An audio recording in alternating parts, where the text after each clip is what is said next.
హయత్ నగర్ బంజారా కాలనీలోని దయా old age home ప్రథమ వార్షికోత్సవాన్ని ఆదివారం ఘనంగా నిర్వహించారు. ఈ కార్యక్రమానికి ముఖ్య అతిథులుగా బొమ్మగోని ప్రభాకర్ గౌడ్, నల్గొండ జిల్లా మాజీ కాంగ్రెస్ పార్టీ అధ్యక్షుడు సుంకరి మల్లేష్ గౌడ్ తదితరులు హాజరై వృద్ధులతో కలిసి కేక్ కట్ చేశారు. అనంతరం వృద్ధులను కలిసి వారి ఆరోగ్యం, అవసరాల గురించి ఆరా తీశారు. దయా ఓల్డ్ ఏజ్ హోమ్ వివేరా ఆసుపత్రి chairman M Upender Goud, chairman Manasa మాట్లాడుతూ స్వాతంత్ర సమర యోధుడు జనగాము రాములు గౌడ్ ఆదర్శంగా తీసుకుని ఈ వృద్ధాశ్రమాన్ని స్థాపించాం. మానవతా దృక్పథంతో వృద్ధులకు సేవలు అందిస్తున్నాం.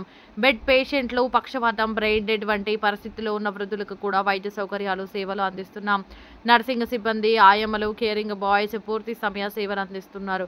ముఖ్యంగా మెడికల్ అనుభవంతో వృద్ధులకు సర్వీసులు అందజేస్తున్నామని, వృద్ధుల అవసరాలను దృష్టిలో ఉంచుకుని షేరింగ్, ఏసీ, నాన్ ఏసీ వంటి అన్ని రకాల గదులు అందుబాటులో ఉన్నాయని తెలిపారు. ఈ కార్యక్రమంలో వృద్ధులు, ప్రజాప్రతినిధులు, కాలనీ నివాసులు, సేవాభావులు పాల్గొన్నారు.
కోట్లింగం అండి. మాది కోదాడ దగ్గర కప్పకొడతాను పల్లెటూరు అండి. నేను సివిల్ ఫ్యాక్టరీ పనిచేస్తాను. నాకు యాక్సిడెంట్ అయిందండి.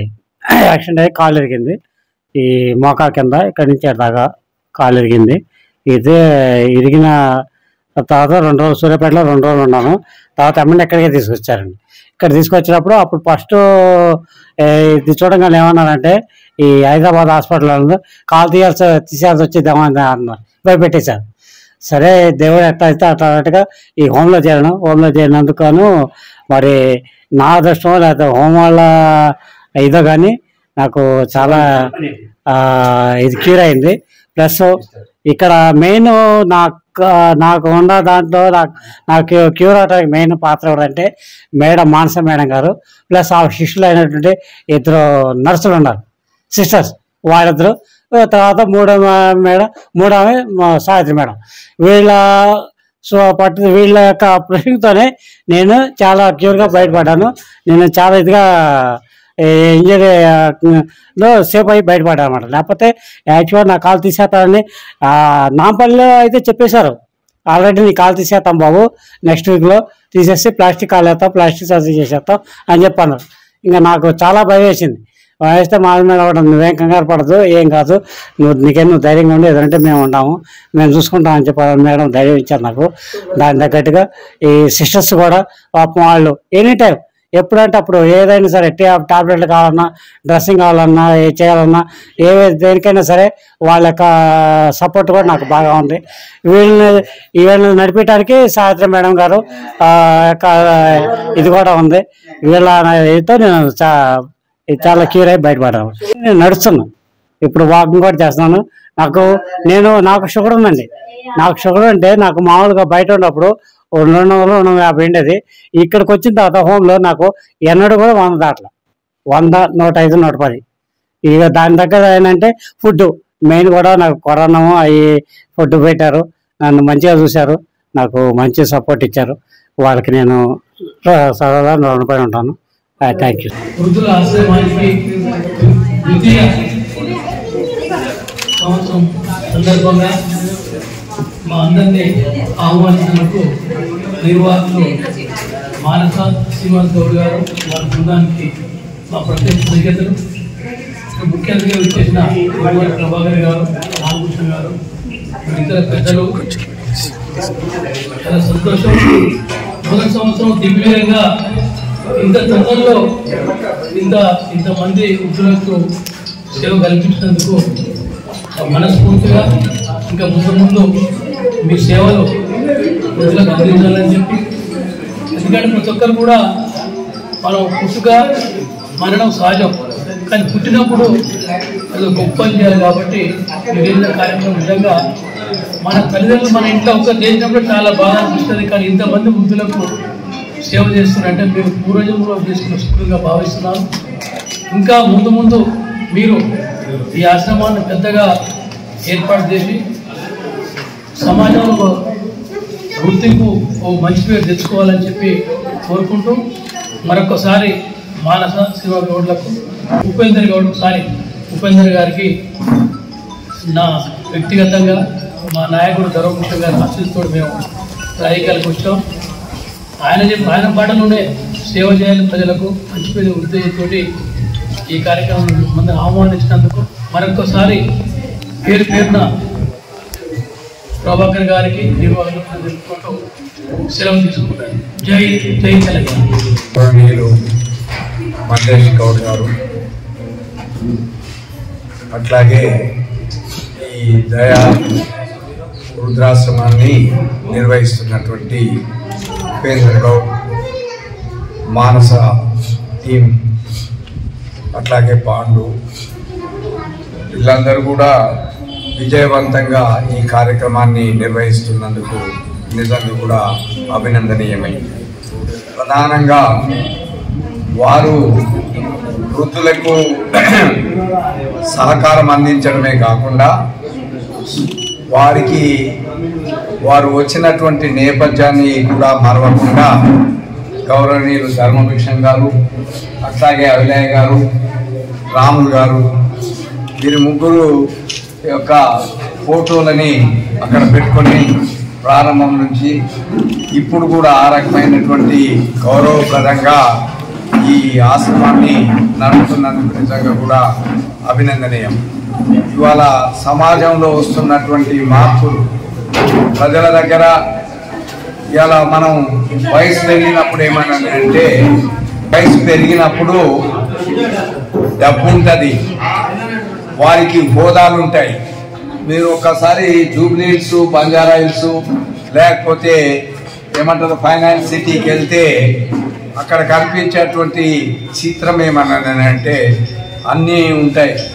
పలకరించేటందుకు, ఆత్మీయంగా చూసేటందుకు మనుషులు కరువైతున్నటువంటి ప్రపంచం ఇది. కార్పొరేట్ ప్రపంచంలో ఉండేటువంటి పరిస్థితి.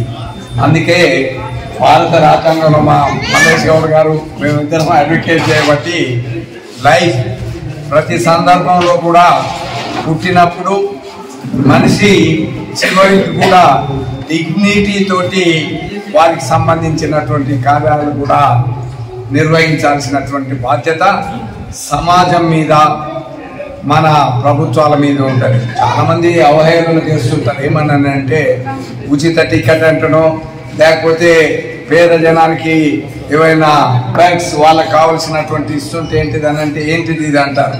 కానీ సమాజంలో ప్రతి ఒక్కరికి కూడా సామాజిక న్యాయం, తిండి, బట్ట ఇటువంటిది కల్పించాలనేది ప్రభుత్వాల మీద ఉంటుంది. ఆ కర్తవ్యము రాజ్యాంగంలో ఉన్నటువంటి ఆదేశిక సూత్రాలు అంటే డైరెక్టివ్ ప్రిన్సిపల్స్, ఆ ప్రిన్సిపల్స్ని అమలు చేయాల్సినటువంటి బాధ్యత ప్రభుత్వాల మీద ఉంటుంది.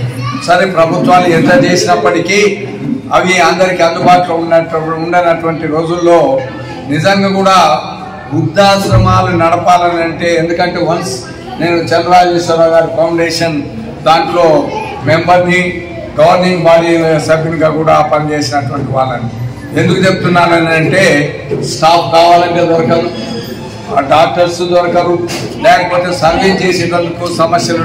ఎవరికైనా ఇద్దరే వైఫ్ అండ్ హస్బెండ్ ఎంప్లాయీస్ ఉన్నారని అంటే ఎవరైనా పనిచేసేటందుకు వస్తారు. కానీ ఇవాళ సమాజంలో ఏంటిదని అంటే వృద్ధులుగా ఉన్నటువంటి కుటుంబాలకు, లేకపోతే ఓల్డ్ ఏజ్ హోమ్లో పనిచేయాలంటే, వాటిని నడిపించాలంటే చాలా కష్టతరమైనటువంటి పరిస్థితి. అందు గురించి ఏమనంటే ఈ మహత్తర కార్యక్రమంలో విఘ్నీకృతంగా విజయవంతంగా మీరు సాగుతున్నందుకు నేను అభినందిస్తూ, మరింత విజయవంతంగా దీన్ని మరింత అభివృద్ధి చేసే దిశలకు మీరు సఫలీకృతం కావాలని ఈ సందర్భంగా నా శుభాకాంక్షలు తెలియజేస్తున్నాను. పిలిచినందుకు మీకు ధన్యవాదాలు తెలియజేస్తాను. హాయ్ అండి, దయా ఓల్డేజ్ హోమ్ నుంచి మాట్లాడుతున్నాం. మేము ఈరోజు 1 year పూర్తి అయింది. ఈరోజు ఫస్ట్ 1 year పూర్తి చేసుకోవడం జరిగింది. మన దగ్గర రూమ్స్ కానీ, వార్డు కానీ, ఏసీ కానీ, నాన్ ఏసీ కానీ మన దగ్గర అన్నీ ఉన్నాయి. అతి తక్కువ ధరలో మన దగ్గర హోమ్ ఫుడ్ ఆర్గానిక్ ఫుడ్ అన్నీ మన దగ్గరలో ఉన్నాయి. ఒక్కసారి వచ్చి మీరు చూడండి, చూస్తే మీకే తెలుస్తుంది మన నీట్నెస్ కానీ, మనం పేషెంట్ చూసుకోవడం కానీ, ప్లస్ మనకు వార్డ్ బాయ్ కానీ, హాయా కానీ, డాక్టర్ కానీ, నర్సు కానీ విత్ అన్నీ ఉన్నాయి. మనకు వివేరా హాస్పిటల్ కూడా ఉంది. వివేరా హాస్పిటల్ కమ్ దయా ఓల్డేజ్ హోమ్ రెండు మాయే. మీరు ఒకసారి చూడండి, అతి తక్కువ ధరలో మనం సర్వీస్ ఇస్తున్నాం. సర్వీస్ కొరకు ఓన్లీ, మేము అమౌంట్ గురించి కానీ మాకు దీని గురించి కానీ మాకు అవసరం లేదు. ఓన్లీ అతి తక్కువ ధరల్లో మేము సర్వీస్ ఇస్తున్నాం. ఆ సర్వీస్ కొరకు మనం, ఎందుకంటే పేదలు కానీ ఉన్నోళ్ళు ఉంటారు, లేని ఉంటారు, పేదలకు కానీ మన ఉద్దాసులకు మేము సేవ చేయడానికి మేము వచ్చినాం, సేవ చేస్తున్నాం. మీరు రండి ఒకసారి చూడండి. దయా old age home, Hayath Nagar, Banjara colony. అందరికీ నమస్కారం అండి. దయా ఓల్డేజ్ హోమ్ మొదటి వార్షికోత్సవం జరుపుకోవడం జరిగింది. పూజ్యులు పెద్దలు గౌరవనీయులు బొమ్మగోని ప్రభాకర్ గౌడ్ గారు మరియు సుంకరి మల్లేశం గౌడ్ గారు ఈరోజు వచ్చి ఈ వార్షికోత్సవం సందర్భంగా వచ్చి మా ఆతిథ్యం స్వీకరించారు. వారు అందరి దగ్గరికి వెళ్ళి, బామ్మలు తాతల దగ్గరికి వెళ్ళి వారి ఆరోగ్య సమస్యలు, వారి మంచి చెడులు తెలుసుకోవడం జరిగింది. మరియు అలాగే ఈరోజు మేము ఈ రంగంలోకి వచ్చాము అని అంటే ముఖ్యంగా మా తాతగారు జనగం రాములు గౌడ్ గారు ఫ్రీడమ్ ఫైటర్, ఆయన యొక్క స్ఫూర్తితో నేను ఈరోజు ఈ దయా ఓల్డేజ్ హోమ్ స్థాపించడం జరిగింది. ఇంకా మేము బొమ్మగోని ధర్మభిక్షం గౌడ్ గారి వారసులం అండి. ఆయన యొక్క అడుగుజాడల్లో నడిచి ప్రతి ఒక్కరికి సేవలు అందించాలనే సంకల్పంతో ఈ దయా ఓల్డేజ్ హోమ్ని ప్రారంభించడం జరిగింది. ఆ సిబ్బందిని ఎంచుకునే విధానం కూడా ఒక స్పెషాలిటీ వైజ్గా ఉంటుంది, స్పెసిఫిక్ వైజ్గా. ఎందుకు అనంటే నాది ఎంఎస్సీ నర్సింగ్. నేను ఎంఎస్సీ నర్సింగ్ కంప్లీట్ చేసి నాకు 17 సంవత్సరాల అనుభవం ఉంది మెడికల్లో. ఆ ధోరణిలోనే వచ్చి నర్సింగ్ వాళ్ళని కానివ్వండి, వాళ్ళకి ఎటువంటి ఇబ్బంది ఉన్నా, వాళ్ళకి ఎటువంటి డౌట్ ఉన్నా కూడా అది మేము క్లారిటీ ఇస్తాను. నేను ప్రతి బామ్మ తాత గారి దగ్గరికి వెళ్ళి వాళ్ళ ఫైల్ చెక్ చేయడము, వాళ్ళ అన్ని అంటే వాళ్ళ ఆరోగ్య పరిస్థితి కానివ్వండి, వారి యొక్క మొత్తం మేమే దగ్గర ఉండి మా మెడికల్ టీంతో పర్యవేక్షించుకొని వారికి ఎటువంటి అనారోగ్యం ఉంది, వారికి ఎటువంటి సదుపాయం కావాలి అనేసి మేము ముందే ఆలోచించి వారికి అటువంటి సదుపాయాలు అందజేస్తాము. దానికోసమని స్పెసిఫిక్గా ట్రైన్ నర్సెస్ని మేము తీసుకోవడం జరిగింది. ఇక్కడ మాకు ప్రతి ఫ్లోర్లో ట్రైన్ నర్సెస్ ఉంటారు. వాళ్ళు బీపీ చెక్ చేసుకోవడం కానీ, షుగర్ చూసుకోవడం కానివ్వండి, ఫీడింగ్ ఇవ్వడం కానివ్వండి, సక్షన్, ట్రేకాస్టమీ కేసెస్ కానివ్వండి, ఇవన్నీ కూడా మేము డీల్ చేస్తాం. ఇక్కడ అన్ని కేసెస్ని తీసుకోవడం జరుగుతుంది. వారికి అన్ని సదుపాయాలు కూడా ఇస్తాము. వారికి కావాల్సినంత నాలెడ్జ్ అంటే వారికి ఒక కేసు మీద అవగాహన పెంచి వారికి సేవలు అందించేలాగా చేస్తాము. మాకు ఒక డాక్టర్ బృందం కూడా ఉంది. ఎందుకు అనంటే మేము ఒక వివేరా హాస్పిటల్ అండ్ దయా ఓల్డేజ్ హోమ్ ఈ రెండింటిని మామూలు రూపేందర్ గౌడ్ గారు చైర్మన్. దీనికి సార్ గారి ఆధ్వర్యంలో ఈ రెండు వ్యవస్థలు ముందుకు సాగడం జరుగుతోంది. వారి ఆధ్వర్యంలో మాకు ఒక ట్రైన్డ్ మొత్తం ఎటువంటి అంటే అన్ని క్వాలిటీస్ ఉన్న డాక్టర్స్ అండ్ ఆల్ స్పెషాలిటీస్, అన్ని స్పెషాలిటీస్ హాస్పిటల్లో ఉంటాయి. ఆ టీం వాళ్ళ యొక్క ప్రతిరోజు వారికి ఇక్కడ ఉన్న బామ్మల తాతల రిపోర్ట్స్ చూపించడం కానివ్వండి, వాళ్ళ బీపీ వారికి ఇంత వస్తుంది, ఇట్లా ఉంది, వాళ్ళకి ఇలా ఉంది అనేసి మేము వాళ్ళతో డిస్కస్ చేసి వారికి కావాల్సిన మెడిసిన్ కానివ్వండి అవి వాళ్ళ కుటుంబ సభ్యులతో డిస్కస్ చేసుకొని మేము వారికి ఇవ్వడం జరుగుతుంది అనమాట. దానికి కూడా వారి కుటుంబ సభ్యులు అందరూ కూడా మాకు మంచి సహకారం అందిస్తారు. ఆ యొక్క స్ఫూర్తితోనే మేము ఈరోజు మొదటి సంవత్సరము సక్సెస్ఫుల్గా జరుపుకోవడం జరిగింది. సేవలు, అన్ని రకాల సేవలు మేము అందిస్తాము. ముఖ్యంగా ఎక్కడైతే హాస్పిటల్లో ఇచ్చే సేవలు ఉంటాయో మనం ఖర్చుతో కూడింది అని భయపడుతూ ఉంటారు. ఈ రోజులోనే చాలా వరకు మన అన్ని రకాల ఇబ్బందులు మనం అనుభవిస్తూ ఉంటాము. అరే ఇప్పుడు హాస్పిటల్కి వెళ్ళాలి, చేయాలి, చూడాలి, అలాంటి ఇబ్బందులు కూడా లేకుండా మీకు ప్రతి సౌకర్యం అనగా అంటే బెడ్ రిడెన్ పేషెంట్స్, బెడ్ మీద ఉన్న పేషెంట్స్ని కానివ్వండి, పక్షవాతంతో ఉన్న పేషెంట్స్ని కానివ్వండి, బ్రెయిన్ వ్యాధితో ఇబ్బంది పడే సమస్యలు ఉన్న వాళ్ళని కూడా మేము తీసుకోవడం జరుగుతుంది. వారికి అతి తక్కువ ఖర్చుతో మేము సేవలు అందించడం జరుగుతుంది. ఫీడింగ్ కానివ్వండి, అందులో కూడా ఎక్స్పర్ట్ నర్సింగ్ సేవలు మరియు వార్డ్ బైస్, ఆయమ్మ కేరింగ్ అన్ని ఇవ్వడం జరుగుతుంది. కావాల్సిన సదుపాయాలు వాళ్ళకి షేరింగ్ రూమ్ కానివ్వండి, సింగిల్ రూమ్ కానివ్వండి, డార్మెంటరీ, ఏసీ, నాన్ ఏసీ అన్ని రూమ్స్ కూడా అవైలబుల్ ఉంటాయి. అది కూడా మన అందరికీ సౌలభ్యంగా ఉండే అతి తక్కువ ధరలతో, అతి తక్కువ ఖర్చుతో మనం వైద్య సేవలు అందిస్తూ వారికి సేవలు చేస్తూ ఉన్నాము. మీ అందరి సహకారం అందించి మమ్మల్ని ఇలాగే ఆదరిస్తారని కోరుకుంటున్నాం. వారికి ముఖ్యమైనది డైట్ అండి, ఫుడ్. ఇక్కడ ఉన్న బామ్మలకి తాతలకు కానీ వాళ్ళకి diabetic, non diabetic and hypertensive వారికి కావాల్సిన ఉప్పు కారంతో కాకుండా మనము స్పెసిఫిక్గా రైస్ కానివ్వండి, అవన్నీ కూడా మనకి మన ఊరు గ్రామం నుంచే వస్తాయి. అన్నీ కూడా ఆర్గానిక్ ఫుడ్ మనం ఇచ్చేది. ఆర్గానిక్ రైస్ మనము మన పొలంలో పండించిన బియ్యంతోనే వాళ్ళకి ఫుడ్ ఇవ్వడం జరుగుతుంది. వాళ్ళ ఆరోగ్యం గురించి మాత్రము మేము ఖచ్చితమైన జాగ్రత్తలు పాటిస్తాము. అండ్ షుగర్ కంట్రోల్ కూడా మేము బెటర్ కంట్రోల్ చేసి నేను చూపిస్తాం కూడా. తత్వము అంటే వచ్చే ఒక వయసు అంటే 70-80 సంవత్సరాల వయసు వచ్చింది అని అంటే వాళ్ళు చిన్న పిల్లలతో సమానం అనమాట. ఇప్పుడు మన ఇంట్లోనే మన చిన్న పిల్లలు ఉంటారు. మన పిల్లలు చెప్తే వాళ్ళు వినకపోవడము, అలా కాదు ఇలా కాదు వాళ్ళని బుజ్జగించడము, ఇవన్నీ కూడా నాకు ఒక ఛాలెంజే అనమాట. ఆ ఛాలెంజ్కు సహకరించిన ప్రతి ఒక్కరికి పేరు పేరున ధన్యవాదాలు. ముఖ్యంగా మా చైర్మన్ మామనూరు ఉపేందర్ గౌడ్ గారికి మా తరపున ప్రత్యేక ధన్యవాదాలు. Thank you.